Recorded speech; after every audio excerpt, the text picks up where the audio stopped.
Hi everyone, it is alenajingle, and today I'm back with the second video in a series, I suppose you could call it, that I'm doing.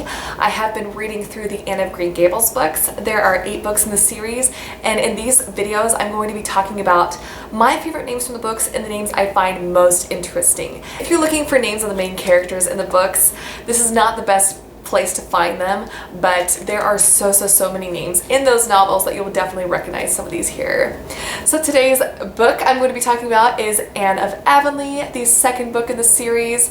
In this book, Anne is ages 16 through 18, and it entails her 2 years teaching at the school that she grew up attending. The first name I would like to talk about from this book is Hiram. Hiram is a Hebrew name that means high-born. It is a biblical name, the name of a foreign king in the Bible. And in the book, he's just a man who lives in Avonlea. That's mentioned here and there several times. I absolutely adore this name. I kind of have a thing for H names, and so I couldn't use it because I already have a son with an H name and have 1 or 2 girl H names picked out for future daughters. But I was so excited when one of my good friends through church last year named her son Hiram. I was not expecting it at all. I'd never heard her bring it up. I'd never heard anybody bring it up, and she didn't even know I was obsessed with this name. And so I kind of feel like I was able to fulfill using that name through her, and he is an absolutely perfect little boy, the youngest of 5 children, and yeah, I was really excited about that. The next name from this book I would like to talk about is Annetta. This is an English variant of the name Annette, of course, which means little Anne. Annetta is one of Anne's students at the little school in Avonlea, and she's described as a fine little thing with smooth ripple of fine, silky, fawn-colored hair. I think that is so adorable. I'd actually never seen Annetta before reading this book before. I think this name would be extremely wonderful on a little girl in 2016, and I love that it has tons of nickname options like Anne, Annie, and Anna, Nettie, Eddie, Etta. There are just tons. This name is absolutely darling to me. The next name I would like to talk about is one that I've mentioned already, but I want to mention it again for the nickname in this book, and it is Priscilla. I know I've talked about this name, but Anne has a student named Priscilla that goes by Prillie as a nickname.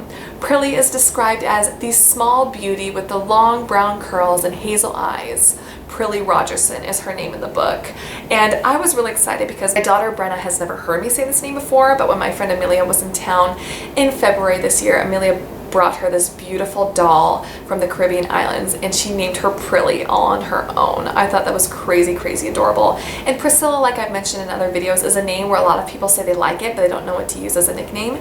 Here is an adorable nickname option. Prillie on a little baby would be so cute. The next name I'd like to talk about from Anne of Avonlea is Morley. This is an English surname name that means marsh meadow. Morley is just one of her little students that she has in her class again that she mentions briefly, but I think this name is super adorable. Marley is being used more and more. They have the same meaning and roots, and so of course Morley would be very useful then. And I remember one time someone asked a question in a naming community online a few years ago, and they were trying to get people to guess their nephew's name, I believe, and I managed to guess correctly about an M English word name, essentially was what they said. And yeah, I think Morley is crazy adorable, and Mo would be a very accessible nickname for it. The next name from Anne of Avonlea I'd like to talk about is Sinclair. Anne has a student named Sinclair in his class who refuses to go by that name. He tells everyone they have to call him Jacob, and he beats up the little boys in class that won't call him Jacob. But his mother, who is equally obstinate, says that Anne must call him Sinclair. I thought this was really interesting. I've seen Sinclair used just a little bit spelled Sinclair, but I think it is so much cooler spelled this way. The next name from this book I'd like to talk about is Lorenzo. This is an Italian and Spanish form of the name Lawrence, which means laurel. Lorenzo is a man that Anne visits during one of the chapters briefly, who had just had 6 daughters in a row and finally gave birth to a son, so they're hoping to catch him in a good mood to get money from him for their subscription for the society that they're part of. I think this name is crazy handsome and dashing, and I love that Enzo could be a nickname for it. And the last little set of names I'm going to mention to you guys is possibly my favorite part in the entire book, and these names are absolutely incredible. The first name, if you have read the book, you'll know where I'm going with this, is Charlotta. Charlotta is a little maid girl that lives with one of Anne's friends in the books, and she is known as Charlotta the Fourth. And the story is that Charlotta had 3 older sisters, and several years ago the oldest one came to live as a live-in maid with this woman, and when she turned 16, she moved out to go be an adult, and then the next sister came in, but the woman couldn't remember her name. So she just called all of the girls Charlotta, even though only the oldest was named Charlotta. I think that is hilarious, and I have a huge name crush on Charlotta, and that was before even rereading this book, and so I was so excited when I saw that in there. I think Charlotta is a perfect Charlotte alternative. Charlotte is a top 10 girl name right now in the US. It's a Swedish feminine form of Charles that means man, and I love that Lottie could be a nickname for Charlotta. So the second sister in this sibling set is named Julieta, or Charlotta II. This is an Italian variant of Juliet, which means youthful. I think Julieta is absolutely gorgeous. The third sister, or Charlotta III, is named Evelina, which is a Latin form of Evelyn, which means desired or wanted.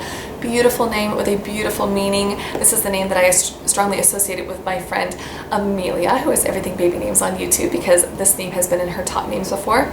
And Charlotta IV's real name is Leonora, which is an Italian variant of Eleanor, which means shining light.